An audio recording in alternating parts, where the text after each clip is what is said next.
जय माता दी मित्रों, आज हम चर्चा करने वाले हैं एक ऐसी घटना, ऐसे गोचर के बारे में, ऐसे राशि परिवर्तन के बारे में जो 18 साल बाद लगभग होने जा रही है। यानी 30 अक्टूबर 2023 में राहु का राशि परिवर्तन हो रहा है। यानी राहु मेष राशि से मीन राशि में यानी उल्टी गति में जाकर मीन राशि में गोचर करने वाले हैं। वहीं पर अगर देखा जाए तो राहु का जब गोचर होगा तो केतु का गोचर भी कन्या राशि में होगा। और राहु का ये जो गोचर है, केतु का जो ये राशि परिवर्तन है, एक तो 18 साल बाद हो रहा है मीन राशि में, साथ ही साथ 18 महीने के लिए रहेगा। यानी कि देखा जाए तो 30 अक्टूबर 2023 से लेकर और 30 मई 2025 तक राहु देव मीन राशि में रहने वाले हैं और वहीं पर केतु देव कन्या राशि में रहने वाले हैं। ये एपिसोड होगा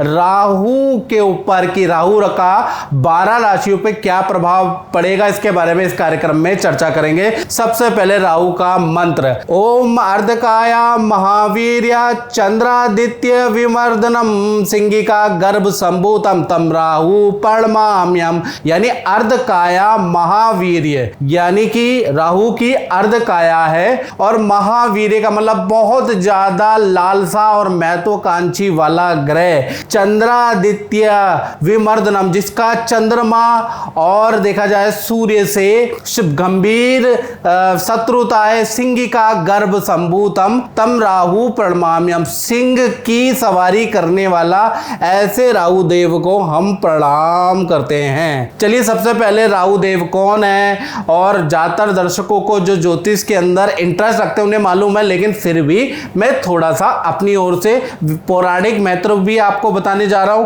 और वैज्ञानिक महत्व भी बताने जा रहा हूं। पहले हम ये जानते हैं कि राहु है क्या, कौन है। तो पौराणिक कथा के अनुसार जब समुद्र मंथन के दौरान स्वर भानु एक दैत्य था जिसने अमृत का कलश या अमृत का पान पी के वो अमर हो गया, तब भगवान विष्णु ने अपने चक्र से उसके 2 भाग कर दिए। यानी कि जो विष्णु भगवान का चक्र था उसके गले से उसको काट दिया, तो ऊपर का हिस्सा राहु कहलाया और नीचे का हिस्सा जो है, जो धड़ है, वो केतु कहलाया। और ये राहु और केतु के नाम से आगे प्रसिद्ध हो गए। वैसे इस राक्षस का नाम स्वरभानु था।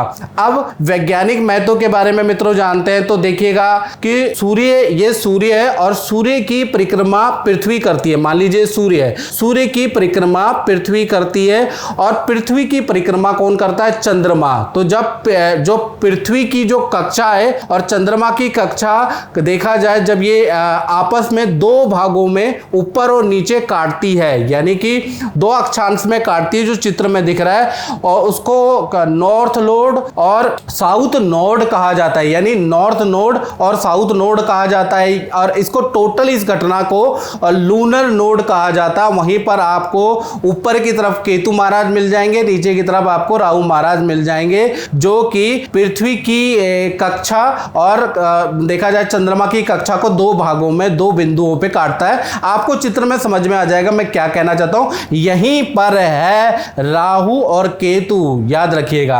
अब राहु और केतु को आपने जान लिया क्या है, कैसे दिखते हैं। वैसे तो दिखाई देते नहीं, छाया ग्रह हैं, लेकिन उसका अनुमानित वैज्ञानिक दृष्टिकोण हमने देख लिया, पौराणिक महत्व देख लिया।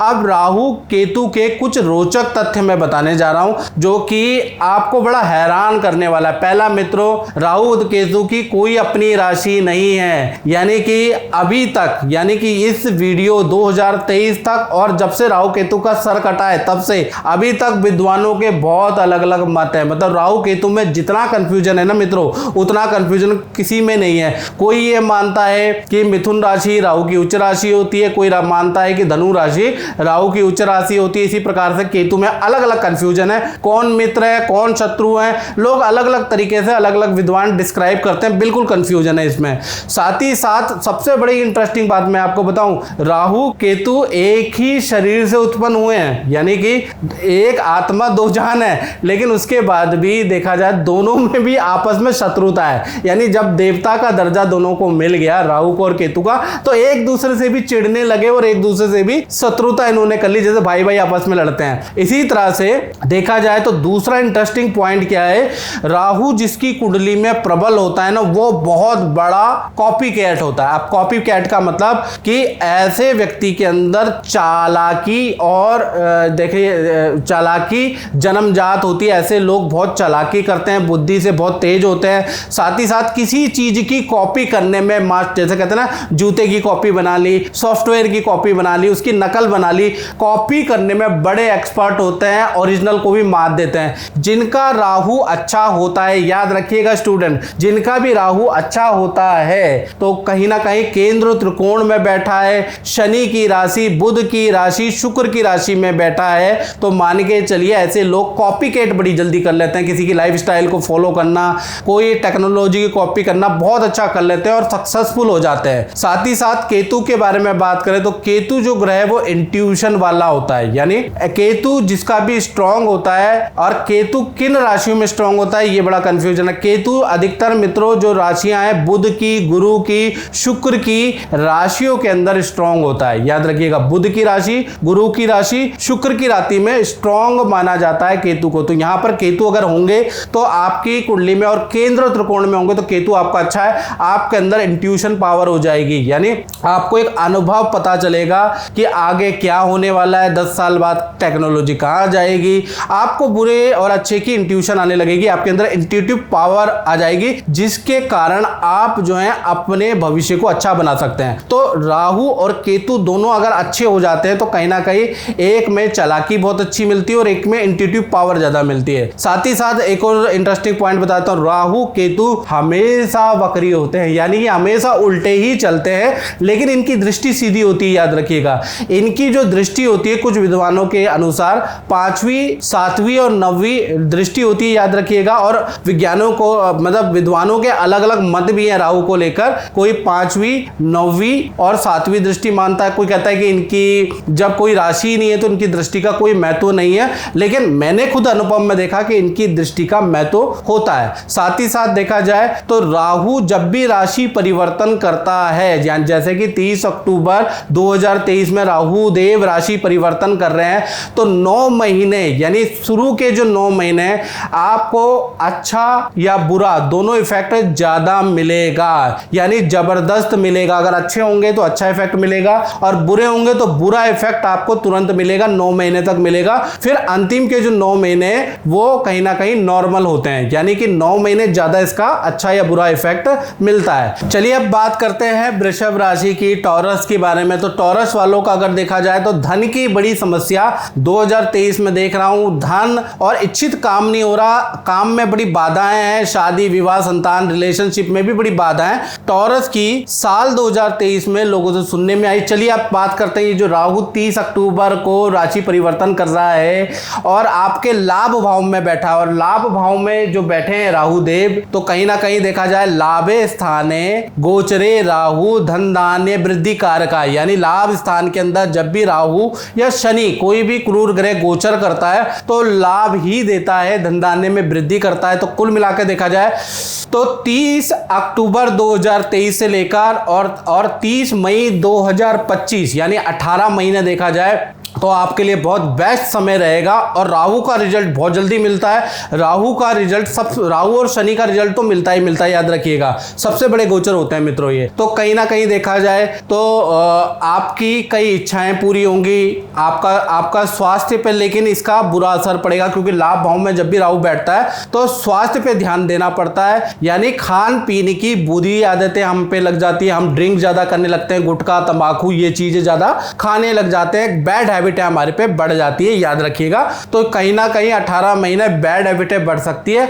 लेकिन इच्छाएं काफी पूर्ति होंगी, करियर में इच्छा पूर्ति होगी, विवाह से संबंधित, करियर से संबंधित कोई ना कोई इच्छा आपकी पूरी जरूर होगी जैसे ही राहु का गोचर होगा। साथ ही साथ खूब धन आपको मिलने वाला है, साथ ही साथ विदेशी काम भी आपके सफल होंगे। अगर आप विदेश जाना चाहते हैं, विदेश में पढ़ना चाहते हैं, विदेश में रहना चाहते हैं या विदेश में रह रहे हैं और वहां सेटलमेंट करना चाहते हैं, तो विदेशी काम आपके राहु की वजह से सफल होंगे। साथ ही साथ इंपोर्ट एक्सपोर्ट या विदेशी इनकम भी आपको प्राप्त होगी, या विदेश से संबंधित यदि आपका काम है तो आपको बड़ा जबरदस्त लाभ होगा। अगर आपका विदेश से संबंधित काम नहीं भी है तो भी आपको बहुत अच्छा लाभ होगा। साथ ही साथ जो स्टूडेंट है उनको विद्या में अच्छी खासी सफलता मिलेगी। जो नौकरी कर रहे हैं, जिनको नौकरी नहीं मिली, तो 30 अक्टूबर के बाद देखा जाए नौकरी के योग बनते हैं। जो नौकरी कर रहे हैं उनके पद लाभ के योग बन रहे हैं। साथ ही साथ कुछ वृषभ राशि ऐसे हैं जिनके सरकारी कोई पेंडिंग काम अटका हुआ है, कोर्ट केस चल रहा है, तो कोर्ट केस के डिसीजन भी आएंगे और उसमें विजय प्राप्त या उसमें मनो मुताबिक सफलता भी आपको मिल रही है, यानी मन की अब आपकी हो रही है 30 अक्टूबर के बाद। साथ ही साथ देखा जाए तो कोई गुमनाम शक्ति आपके सारे काम बनाएगी, यानी कि राहु का आशीर्वाद पूरा 18 महीने वृषभ राशि के पास रहेगा। और कहते ना, मेरा आपकी कृपा से सब काम हो रहा है, यानी कि राहु के आशीर्वाद गुमनामी की तरह आपके सर पे रहेगा, यानी गुमनाम व्यक्ति की तरह, और आपके सारे काम बनते चले जाएंगे। जो रुके हुए काम है आपके इन 18 महीने के अंदर बनते हुए चले जाएंगे। हालांकि वृषभ राशि वालों की रोने की आदत है, आपके काम जरूर बन जाएंगे लेकिन आप रोना नहीं छोड़ेंगे, चलिए वो अलग बात है। साथ ही साथ देखा जाए राहु की जो दृष्टि है 5वीं, 7वीं और 9वीं दृष्टि होती है मित्रों, तो उससे देखा जाए आप जहां पर काम कर रहे हैं वहां पर 18 महीने में आपका स्थान परिवर्तन होगा, यानी कि या तो नौकरी में आपका तबादला होगा या फिर जहां आप रह रहे हैं, जिस प्रॉपर्टी में आप रह रहे हैं तो वहां से आपका स्थान परिवर्तन होगा। और साथ ही साथ आपके परिवार के अंदर विवाह, संतान के शुभ काम भी होंगे, भाई बहनों के, बेटा बेटी के विवाह, संतान के शुभ काम होंगे। जो कुंवारे हैं या तो फिर उनका होगा, या आपकी बेटी का, आपके भाई का, आपका बहन का इन 18 महीने में शुभ काम होगा। साथ ही साथ जो स्टूडेंट है, जो कॉम्पिटिटिव की तैयारी कर रहे हैं, बड़ी मेहनत कर रहे हैं, वीर तुम अड़े रहो, धीर तुम अड़े रहो, जो फिलॉसफी लेके चल रहे हैं, तो 18 महीने खूब मेहनत करें, आपको बड़ी सफलता, बड़ा कोई कॉम्पिटिटिव एग्जाम आप क्रैक कर पाएंगे, यानी 18 महीने बड़ी सफलता के आपके योग बनते हैं। तो कुल मिला के वृषभ राशि के लिए अच्छा है। हालांकि ये लोग रोते ही रहते हैं, कितना ही अच्छा हो जाए लेकिन ये दुखड़ा रोएंगे ही रोएंगे। चलिए इस कार्यक्रम में हमने मित्रों चर्चा करी वृषभ राशि के राहु राशि परिवर्तन में। अगर ये कार्यक्रम अच्छा लगा तो मेरे चैनल को सब्सक्राइब जरूर करें, या फिर आप अगर फेसबुक में देख रहे हैं तो मेरे पेज से जरूर जुड़ जाएं ऐसे ही अपडेट, क्योंकि आप इसके बाद केतु के बारे में बात करेंगे, अगला एडिशन केतु का आएगा। तो मित्रों इस कार्यक्रम में बस इतना ही, और बिल्कुल और डिटेल में राहु के बारे में जानना चाहते हैं बिल्कुल एक्यूरेसी के साथ तो 7210124289 ये जो मेरा व्हाट्सएप है ना, इस पे आपको कॉल नहीं करना, आपको व्हाट्सएप करना, तो जल्दी रिप्लाई आएगा। नाम, date of birth, time of birth, place of birth डाल के अपना मुख्य प्रश्न पूछ के और टेलीफोनिक आप मुझसे कंसल्टेंसी बुक कर ले, और हम जो है राहु के बारे में और डिटेल में चर्चा कर सकते हैं। राहु की महादशा चल रही है, अंतरदशा चल रही है, तो राहु के गोचर पे क्या प्रभाव पड़ेगा ये भाई आपको टेलीफोनिक करके ही जानना पड़ेगा। मित्रों इस कार्यक्रम में बस इतना ही, मुझे दीजिए इजाजत। जय माता दी।